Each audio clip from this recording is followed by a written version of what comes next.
fond, ouais, ils aident Angélique. Ma famille, à l'aise fond, ouais, ils aident Angélique. Les mettre tout le monde, arrête les sourcils, moi, la culture. Ça vous amuserait pas de jouer tout seul, parce qu'en fait ça s'appelle seul. Oui, oui, oui. Mais finalement, vous n'êtes pas seul du tout, quoi. Tiens, ben, on passe la commande. Moi, je voudrais un menu haut. Un menu haut Avec de la banane. Le professeur, il est assez cool, oui. Il est un petit peu stressé dans ses connaissances et dans... Mais enfin, il est cool, c'est-à-dire qu'il a... J'ai l'impression que le cool, c'est une distance par rapport aux envies de pouvoir. Voilà.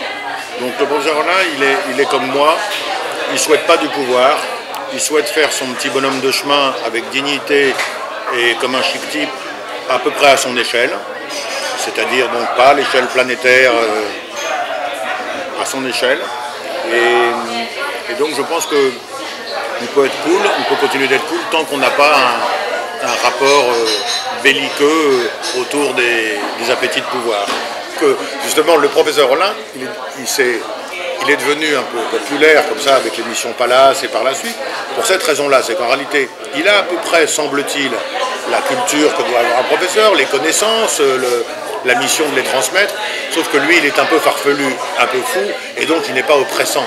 Et donc, vous voyez le professeur là, il peut vous apprendre quelque chose, mais il ne va pas vous l'apprendre en vous regardant d'en haut et méchamment, il va vous l'apprendre, dire des choses comme ça parce qu'il est dans le plaisir et non pas dans la domination et la pédagogie. C'est quoi l'avenir du professeur Rollin? Vous le laissez vivre Oui, parce que voilà un personnage qui est disponible, je l'ai sous la main. De temps en temps, j'ai envie de faire dire des choses par ce personnage-là. De temps en temps, de jouer sur d'autres registres. C'est comme je veux, je fais comme je veux. Il y a pas de... Donc ça me... Souvent, on me demande s'il me pèse. Il ne me pèse pas parce que je le mets à la porte si je veux. Et je le fais rentrer quand je veux. Donc voilà, c'est un des instruments comme ça dans mon arsenal. Et c'est quand même un personnage qui est bien défini et qui permet effectivement à toute une série de choses qui passent bien par ce faux professeur, parce que c'est un faux. Vous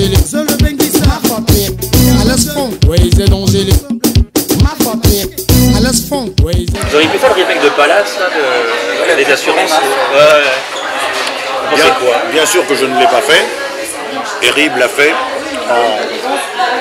en dépit des auteurs. Il s'est soigneusement abstenu de les consulter, parce qu'il savait bien sûr que les auteurs vivants, les co-auteurs vivants, je dis vivants parce que GB et Topor étaient déjà morts, hein, mais que les co-auteurs vivants nous diraient qu'au nom du droit moral que non, il ne faut pas en faire de la publicité.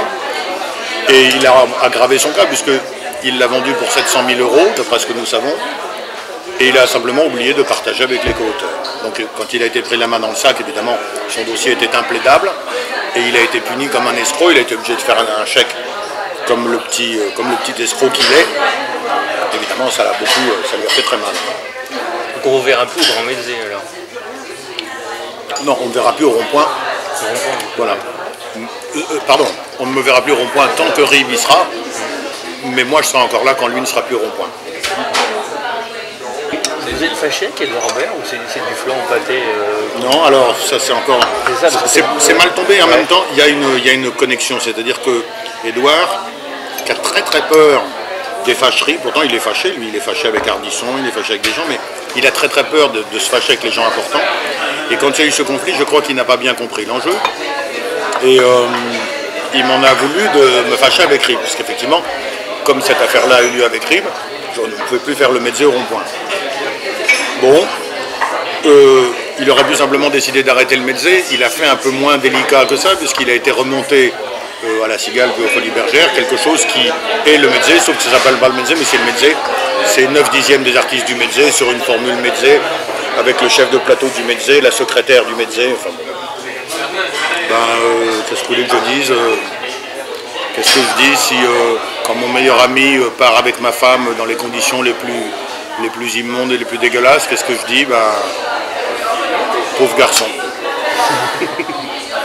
Voilà, je le dis maintenant avec plus de sérénité, ça m'a fait énormément de mal, j'en ai été très très malade pendant plusieurs mois, j'étais vraiment malade, physiquement malade, parce que j'attendais ça de n'importe qui, pas de lui qui était mon meilleur ami. Puis bon, maintenant j'essaye de me dire qu'il ne faut pas que ça me rende plus pessimiste sur la nature humaine après tout. Je vais même vous dire comment je me rassure avec ça. Je pense qu'Édouard a eu besoin de faire un meurtre virtuel et rituel du père, et que finalement je ne suis pas tout à fait le sujet de cette trahison-là. C'est quelqu'un d'autre qui l'a trahi, je ne suis qu'un support dans cette histoire.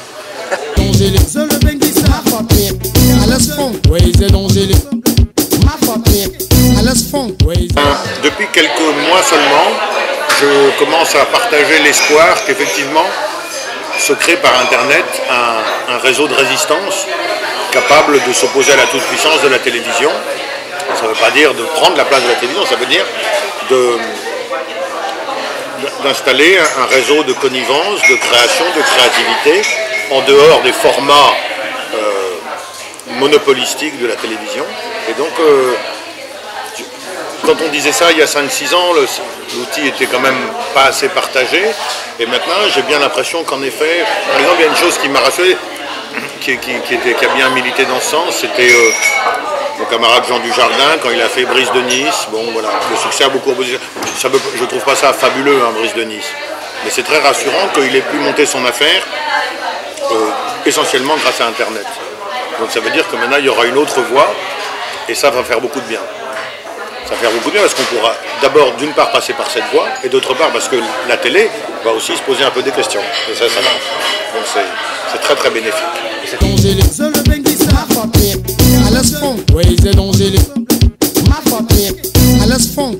J'avais déjà vu le spectacle, hein, c'était pas...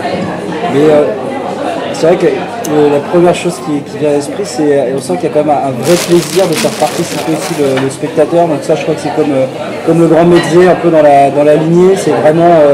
on sent que ça vous amuserait pas de jouer tout seul, parce qu'en fait ça s'appelle Seul, oui. Mais finalement vous n'êtes pas seul du tout, quoi. Depuis longtemps que je suis animé par des convictions bien plus que par des nécessités matérielles.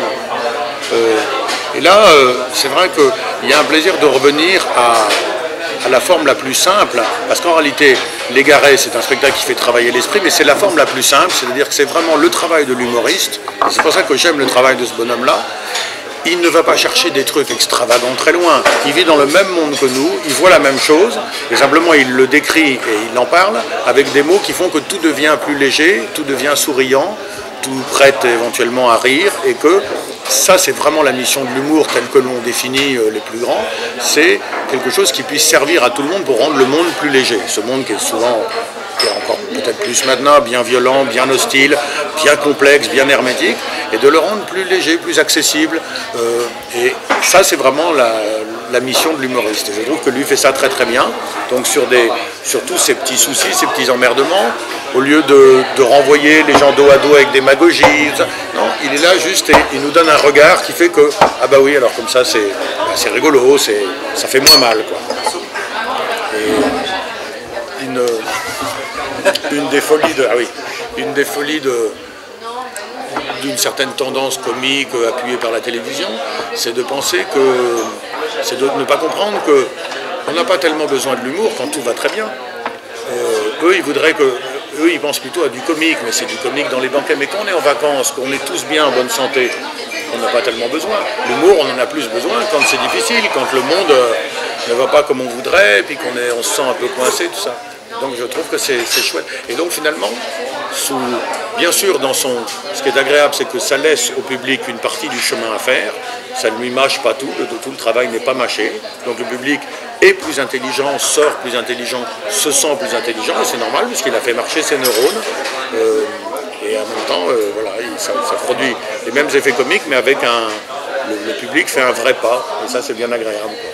Alors que maintenant, effectivement, il y a une tendance d'expliquer la blague, la surexpliquer, attendre que le dernier du dernier qui est à moitié endormi ait compris, et s'il n'a pas compris, on lui redit une fois, puis à ce moment-là, on lui dit même ris, et il rit. Mais tous ceux qui font ça, ils oublient que les trois quarts ou les 2 tiers qui avaient compris tout de suite, ben ceux-là, ils disent oui, mais alors, ça va, c'est bon. Et ce spectacle-là, il participe aussi à cette réhabilitation du public en disant non, le public, bien sûr, il fait comme moi, il va à la facilité si on ne lui tend pas la main, bien sûr. Hein, moi, je fais pareil, hein, plutôt que de lire un livre, je dors, plutôt que de regarder un documentaire sur Jéricho, je regarde un match de basket, hein, c'est quand je suis fatigué. Mais quand, en revanche, on donne aux gens l'occasion d'aller vers quelque chose d'un peu plus fort, ils y vont volontiers et ils en profitent et ils les consomment avec beaucoup de plaisir. En tout cas, Je vais vous serrer la main. C'est pour la caméra. On voit, c'est bon. Ouais, c'est danger, levez les mains tout le monde. Arafat les sourcils, moi, un kitoko. Juba, Hervé dedans. Ouais, le grand Guillaume Vergès. La force tranquille des gens. DJ Swing, les allongés. Ouais, Bombastic. DJ Intense, JC Jaguar. Sénateur. Allez, tout droit. Sénateur. Sénateur. Allez, tout le monde levez les mains.